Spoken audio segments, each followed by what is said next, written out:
నమస్తే, welcome to Suman TV. నేను మీ విష్ణు. ప్రస్తుతంతో పాటు stock market analyst and advisor A చక్రవర్తి గారు ఉన్నారు. వారితో మాట్లాడదాం. నమస్తే చక్రవర్తి గారు. నమస్తే సార్. చక్రవర్తి గారు, మనం ప్రీవియస్ వీడియోస్లో ప్రీవియస్ సెషన్లో స్మాల్ క్యాప్స్ అంటే ఏంటి, మిడ్ క్యాప్స్ అంటే ఏంటి, అదేవిధంగా లార్జ్ క్యాప్స్ అంటే ఏంటి, సో వాటి గురించి డీటెయిల్గా తెలియజేశారు. అయితే వాటికి ఉన్న మెరిట్స్, డీమెరిట్స్ ఏంటో ఈ సెషన్లో ఈ సందర్భంగా మన ప్రేక్షకులకు తెలియజేయగలరు? తప్పనిసరిగానండి. జనరల్గానండి, అంటే పబ్లిక్ హ్యూమన్ యాటిట్యూడ్, అంటే psychology of the human being ఎలా ఉంటారంటే, నా దగ్గరికి ఒక స్టూడెంట్ లేకపోతే ఎవరో వస్తారు కన్సల్టెన్సీ, సార్ ఓ మంచి స్టాక్ ఉంటే రికమెండ్ చేయండి సార్ అంటారు. సరే, నేను నవ్వుతూ ఈ స్టాకు 250 మీద ఉందయ్యా, చాలా మంచి స్టాకు, కొనండి అయ్యా, చాలా బాగుంటుంది, భవిష్యత్తులో చాలా బాగుంటుంది, ఇది చాలా it's a well and good stock, no doubt, fundamental చాలా బాగుంది, టెక్నికల్ కూడా చాలా బాగుంది, వాల్యూమ్స్ కూడా బాగున్నాయి, చూడండి ఒకసారి ఆ స్టాక్ చాలా బాగుంటుంది, కొనుక్కోండి అని చెబుతా. సార్ 250లో కాదు కానండి, ఒక 10 రూపాయలు, ఒక 7-8 రూపాయలు ఏదైనా స్టాక్ చెబుతారా, సింగిల్ డిజిట్లు ఏదన్నా చెప్పండి సారు అంటారు. అంటే నాకు అంటే పబ్లిక్ యాటిట్యూడ్ చెప్తున్నాను ఇక్కడ. Psychology of the human being ఏంటంటే, 8 రూపాయల స్టాకు 9 రూపాయల స్టాక్ మీద అదేదో గబక్కున తక్కువలో ఉంది కాబట్టి కొందామని ఒక ఆలోచన ఉంటారు. అది 250 రూపాయల అనే ఫీలింగ్లో ఉంటారు. ఇక్కడ స్టాక్ మార్ట్లో వచ్చేవాళ్ళకి ఫస్ట్ నేను చెప్పదలుచుకుంది ఏంటంటే, అది 1000 రూపాయలు ట్రేడ్ అవుతుందా, 250 రూపాయలు ట్రేడ్ అవుతుందా, 8 రూపాయలు ట్రేడ్ అవుతుందా కాదు, మంచి కంపెనీయా లేదా, సెక్టార్ బాగుందా లేదా, ఆ particular sector, scope of the sector ఎలా ఉంది, లేదా కంపెనీ పెర్ఫార్మెన్స్ ఎలా ఉంది, కంపెనీ మేనేజ్మెంట్ పనితీరు ఎలా ఉంది, వీటిని పరిగణలో తీసుకోవాలి. తీసుకొని అది 8 రూపాయల 250 1000 అని కాదు, గొప్ప కంపెనీలు అనేటువంటివి ఎక్కడైనా కొనవచ్చు. చాలామంది తెలియని ఇంకోటి, వన్ మోర్ ఇంపార్టెంట్ ఇన్ఫర్మేషన్ చెప్పమంటారా, ఎఫ్ఐలు డిఐలు అసలు 80 రూపాయలు దాటింది 150 దాటిని రారు, అంత తొందర చూడరు. వాళ్ళు బాగా అక్యుములేట్ చేసేది ఎక్కడంటే, ఒక స్టాక్ వాళ్ళ కంట్లో పడాలంటే 60 క్రాస్ అయి ఉండాలి. 80-60 క్రాస్ అయ్యి 150 క్రాస్ అవుతున్నప్పుడు వాళ్ళ కంట్రోల్లో పడుతుంది. వాళ్ళు 4 రూపాయల 5 రూపాయల దగ్గర చూడరు. ఎఫ్ఐలు డిఏస్ అంటే foreign institution investors, DAs domestic institution investors, వాళ్ళ కంట్లో అంత తొందరగా పడవ స్టాక్స్. వాళ్ళు బాగా ఫండమెంటల్గా స్ట్రాంగ్ ఉండి, స్కోప్ ఆఫ్ ది సెక్టర్ బాగా అంచనాలు వేసుకొని, ఆల్రెడీ అప్పటికి వాళ్ళ కంట్లో పడేసరికి ఒక రేంజ్కి వస్తుంది, అక్కడి నుంచి పికప్ బాగుంటాయి స్టాక్స్. ఇదోటి మనసులో పెట్టుకోండి. సరే, మీరు అడిగిన క్వశ్చన్ బిగినింగ్కి వస్తున్నా. లార్జ్ క్యాప్లో ఉన్నటువంటి మెరిట్స్, డీమెరిట్స్ మాట్లాడదాం ముందు. లార్జ్ క్యాప్ అంటే ఏంటి, మీకు ఇన్ఫోసిస్, టీసీఎస్, రిలయన్స్, మీకు హెచ్డిఎఫ్సి బ్యాంక్, ఐసిఐసిఐ బ్యాంక్, ఇవన్నీ లార్జ్ క్యాప్స్. లక్షల కోట్ల క్యాపిటలైజేషన్స్, 15 లక్షల కోట్ల క్యాపిటలైజేషన్, 14 లక్షల కోట్ల క్యాపిటలైజేషన్. ఇవాళ చూసుకున్నట్టయితే 7 లక్షల కోట్ల క్యాపిటలైజేషన్లు, 9 లక్షల కోట్ల క్యాపిటలైజేషను, 12 లక్షల కోట్ల క్యాపిటలైజేషను ఒక్కొక్క కంపెనీ వాళ్ళ. కొన్ని కంపెనీలు హెచ్డిఎఫ్సి లాంటివి ఇంతంత హైలీ క్యాపిటలైజ్డ్ కంపెనీస్ అనేటువంటివి. నీకు ఈ లార్జ్ క్యాప్లో ఉన్న మెరిట్ ఏంటంటే రిస్క్ తక్కువ, కంటికి కనపడకుండా ఎప్పుడు ఉంటాయి, కంటికి కనపడకుండా పోయే పరిస్థితి ఉండదు వాటికి. ఒకవేళ మీరు ఒకవేళ 1700 చిల్లర మీద వాళ్ళ ఇన్ఫోసిస్ కొన్నా, అదేదైనా బేర్ మార్కెట్లోకి వెళ్ళిపోయిన మార్కెట్టు, నాశనం అయిపోయిన కౌంటర్లని, ఎందుకంటే అకార్డింగ్ టు ది డవ్ చాలా గొమ్మతో మాట చెబుతాడు. బేర్ మార్కెట్ థర్డ్ ఫేజ్లో blue chip stocks also come down to earth అని చెప్తాడు. డిస్ట్రక్షన్ సెల్లింగ్ అంటాడు. అంటే ఇదే ఇన్ఫోసిస్ 1700 రూపాయల చిల్లర ఉన్నది 600 రాకూడదని రూల్ ఏం లేదు. బేర్ మార్కెట్ స్టార్ట్ అవుతే స్టాక్ మార్కెట్లో everything is possible, anything is possible. It's a magic market అని చెప్తారు students. Anything is possible, everything is possible. It's a magic market. ఈ 1700 రూపాయలు ఉన్న ఇన్ఫోసిస్ ఒకవేళ బేర్ మార్కెట్ స్టార్ట్ అవుతాయి, 600 రూపాయలు రాకూడదని రూల్ ఏం లేదు, రావచ్చు. కానీ కొంతకాలం ఓపి పడితే మళ్ళా బ్యాంకు వడ్డీ మోయిన అది పెరుగుతుంది. ఏదో టైంకు 4-5 ఏళ్లలో వస్తుంది, నీ కంటికి ఉంటుంది. ఇన్ఫోసిస్ కంపెనీ పోయేది కాదు, టీసీఎస్ కంపెనీ పోయేది కాదు, రిలయన్స్ పోయే కంపెనీలు కాదు. లార్జ్ క్యాప్లో ఏంటంటే మీకు ప్రాఫిట్స్ అనేవి ఎక్స్ట్రాడనరీగా ఉండవు, ఎక్స్ట్రీమ్గా ఉండవు. రిస్క్ అనేటువంటిది ఒకవేళ రిస్క్ కూడా ఓవర్గా ఉండదు, ఎగ్జిట్ ఛాన్స్ ఉంటుంది, మీకు ప్రాపర్ ఎగ్జిట్ ఛాన్స్ ఉంటుంది. అంటే ఫర్ ఎగ్జాంపుల్ మీకు ఇలా చెప్పాలనుకోండి, 1 year బ్యాక్ టీసీఎస్ ఎంత ఉంది, అరౌండ్ 2000, ఇవాళ ఎక్కడికి వచ్చింది, nearly 4000.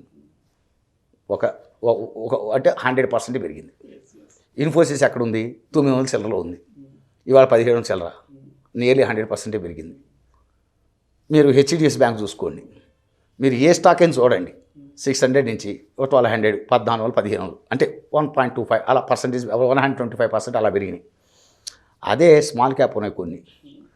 తానా సొల్యూషన్ ఉంది, కోవిడ్ స్టార్ట్ అయినప్పుడు అది 36 రూపాయల దగ్గర చూసా, అంతకుముందు 50 చిల్లర చూసా, అంతకుముందు 3 ఏళ్ల క్రితం 17 రూపాయలు చూసా, డబుల్ డిజిట్లో 4 సంవత్సరాల క్రితం 17 రూపాయలు, చల్లంగా 54 రూపాయలకు వచ్చింది.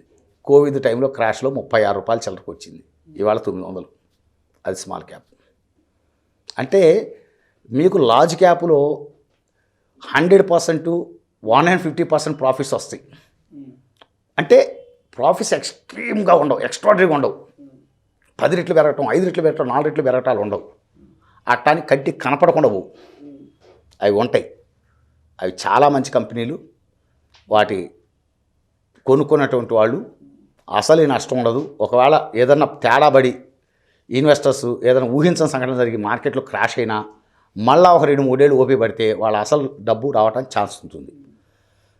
అంటే ప్రాఫిటబిలిటీ తక్కువ ఉంటుంది, రిస్క్ కూడా తక్కువే ఉంటుంది. దాంట్లో కంపెనీ ఇన్ఫర్మేషన్ కూడా ప్రాపర్గా దొరుకుతుంది. మీకు టీసీఎస్ ఉంది, ఎంత ఇన్ఫర్మేషన్ కావాలో దొరుకుతుంది. ఆ కంపెనీ గురించి నువ్వు ఎంత ఇన్ఫర్మేషన్ కావాలో నువ్వు గ్యాదర్ చేసుకోవచ్చు. ఇన్ఫోసిస్ గురించి ఎంత ఇన్ఫర్మేషన్ కావాలో గ్యాదర్ చేసుకోవచ్చు.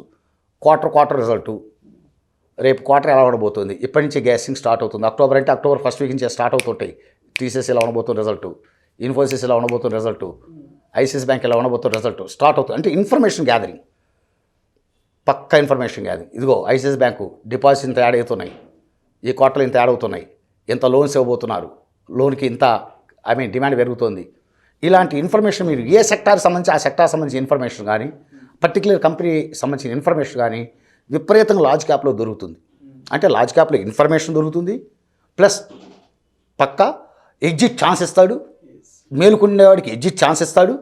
తర్వాత ప్రాబిలిటీ తక్కువ ఉంటుంది, 100%, 150% కంటే పెద్ద రావు. బట్ రిస్క్ అనేటువంటి చాలా తక్కువ, ఇరుక్కున్న బయటికి రావడానికి ఛాన్స్ ఉంటుంది. ఇది పక్కన పెట్టండి లార్జ్ క్యాప్. అదే మిడ్ క్యాప్, స్మాల్ క్యాప్ ఉన్నాయనుకోండి, వన్ మోర్ లిక్విడిటీ కూడా ఉంటుంది. లార్జ్ క్యాప్లో గబుక్కు 4 లక్షల షేర్లు కొని 4 లక్షల షేర్లు అమ్మగలం. లార్జ్ హై నెట్వర్త్ ఇన్వెస్టర్ ఉన్నారు, 30 కోట్లు, 40 కోట్లు, 50 కోట్లు పెట్టేవాళ్ళు హైదరాబాద్లో బొచ్చెడు మంది, 100 కోట్లు పెట్టుబడి పెట్టేవాళ్ళు కూడా ఉన్నారు హైదరాబాద్లో. High net worth investors Banjara hills లాంటి జూబ్లీహిల్స్లో చెబితే మేము నమ్మలేరు. 100 కోట్లు, 100 కోట్లు పెట్టేవాళ్ళు, పెట్టుబడి పెట్టేవాళ్ళు ఉన్నారు ఇక్కడ హైదరాబాద్లో. కొనాలంటే ఒక 10 లక్షల షేర్లు కొనగలరు వాళ్ళు, 10 లక్షల షేర్లు అమ్మగలరు. అది లార్జ్ క్యాప్లో సాధ్యం అవుతుంది. అంటే ప్రాపర్ లిక్విడిటీ కూడా ఉంటుంది. లక్షల షేర్లు కొనవచ్చు, లక్షల షేర్లు అమ్మవచ్చు. ఇది ఒక రిలయన్స్లో, ఒక ఇన్ఫోసిస్లో, ఓ టీసీఎస్లో, ఒక హెచ్డిఎఫ్సి బ్యాంకు, ఇవన్నీ లార్జ్ క్యాప్ స్టాక్స్, ఐసీసీ ఇలాంటివన్నీ. అదే స్మాల్ క్యాప్ ఉన్నాయి, మిడ్ క్యాప్ ఉన్నాయి. తేడా పడిందా 10 రూపాయలది 1000 రూపాయలది. ఇందా చెబుతున్నాయి. తానా సొల్యూషను కరెక్ట్ టైంలో పట్టుకున్నాడికి 4 ఏళ్ల క్రితం పట్టుకుంటే 17 రూపాయలు, ఇవాళ 900. చూడండి ఎంత అద్భుతం. 36 రూపాయలు కోవిడ్ సందర్భంలో పట్టించుకుంటే 36 చిల్లరలు నేను చూసి, అది ఇవాళ 900. ఫ్రాంక్గా చెప్పాలంటే నీకు వెంచర్స్ చాలా కంపెనీలు ఉన్నాయి. అంటే మీకు వేరే కంపెనీ, కొన్ని కంపెనీలు అంటే ఎక్కువగా ఉన్నాయి. ఇప్పుడు నేను చెప్పటం బాగున్నదేమో, చాలా ఎక్కువగా ట్రేడ్ అవుతున్నాయి. అవి తేడా పడ్డాయి అనుకోండి, ఏదైనా మార్కెట్ తేడా పడ్డాయి అనుకోండి, రిస్క్ కూడా అట్లా ఉంటుంది. విపరీతంగా పెరిగినాయి. అంటే ఒక ఎగ్జాంపుల్ చెప్పానే కానీ, స్పిక్ ఉంది 16 రూపాయలు, ఎక్కడుంది ఇవాళ 65 రూపాయలు. ఎంత షార్ట్ టైం, చాలా షార్ట్ పీరియడ్లో.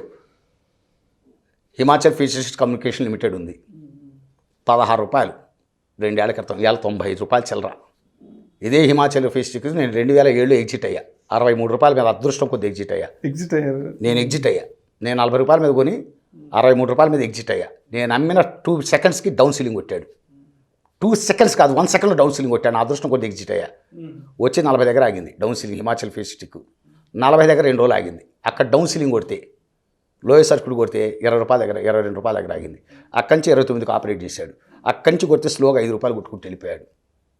అందువల్ల స్మాల్ క్యాప్ ఎట్లా ఉంటుందంటే, బుల్ మార్కెట్లో 5 రెట్లు, 6 రెట్లు, 7 రెట్లు, 10 రెట్లు, 20 రెట్లు కూడా పెరుగుతాయి మిడ్ క్యాప్లు. ఓకేనా, పెరుగుతాయి. కానీ తేడా పడితే కంటి కానరా కూడా పోతాయి. ఇది అవుట్డేట్ సెక్టార్ అనుకోండి. ఇప్పుడు నువ్వు కొన్న కంపెనీ నెక్స్ట్ బుల్ మార్కెట్ కదా, అవుట్డేట్ సెక్టార్ అనుకోండి, అసలు కంపెనీ కనపడడం కూడా కనపడకపోవచ్చు. అంటే ప్రాఫిటబిలిటీ ఎక్స్ట్రాడినరీగా ఉంటాయి, రిస్క్ చాలా ఎక్కువ ఉంటుంది. కంపెనీ ఇన్ఫర్మేషన్ కూడా మీకు అంత దొరకదు ఎక్కువ. మీరు ఏదైనా కంపెనీ గురించి డేటా ఏదైనా వీటిని బ్లాక్ హార్సెస్ అంటారు, అర్థమైందా? అంటే నువ్వు చూడాలంటే ఆ కంపెనీ ఇన్ఫర్మేషన్ కూడా నీకు దొరకదు, ఎప్పుడో చరుక్కుంటుంటాయి, వెళ్ళిపోతుంటాయి. లిక్విడిటీ కూడా ఉండదు. నువ్వు అమ్మాలనుకున్నప్పుడు ఒక 4 లక్షల షేర్లు గ్యాదర్ చేసి 2 లక్షల షేర్లు పక్కన పెట్టుకున్నావు, ఆ టైం దాటిన తర్వాత బుల్ మార్కెట్ ఎగ్జిట్ టైంలో అవ్వలేదనుకో, నీ జీవితంలో నువ్వు అమ్మటానికి ఛాన్స్ కూడా ఇవ్వడు. లోయర్ సర్క్యూట్ కొట్టుకుంటూ వెళ్తుంటా, లిక్విడిటీ కూడా ఉండదు. ఇవి మెరిట్స్, డిమెరిట్స్.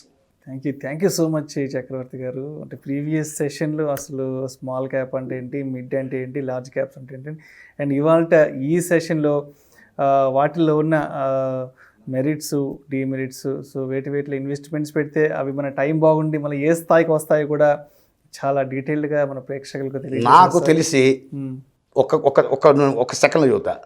2003లో నాకు తెలిసి ఒక కంపెనీ ₹3, సింగిల్ డిజిట్ 3. 2007లో ఎన్నిక ఆ కంపెనీ 3000 అయింది. ₹3 నుంచి 3000కి. మళ్ళీ 2011కి మళ్ళీ ₹3 వచ్చింది. It's a small cap company, పేరు అనవసరం, హైదరాబాద్ బేస్ కంపెనీ. ఓకే, అలా ఉంటాయి స్మాల్ క్యాప్, మిడ్ క్యాప్స్, మరి ఎక్స్పెషల్ స్మాల్ క్యాప్. అందులో ఒళ్ళు దగ్గర పెట్టుకోవాలి. బుల్ మార్కెట్ ఎండ్ అవుతున్నప్పుడు స్మాల్ క్యాప్ నుంచి ఎగ్జిట్ అవుతుంటాను ట్రై చేయాలి. స్మాల్ క్యాప్ ఎక్కకూడదు, అంత తొందరపడి ఎక్కకూడదు. ఇది బుల్ మార్కెట్ ఎండ్ స్టేజ్. మార్చికి మేబీ జనవరి లోపల ఇప్పుడు ఈ లోపల ఒక కరెక్షన్ వస్తుంది. I feel maybe correction start అవ్వాలి, లిటిల్ బిట్ కరెక్షన్ వస్తుంది, మళ్ళీ టెక్నికల్ బౌన్స్ అవుతుంది.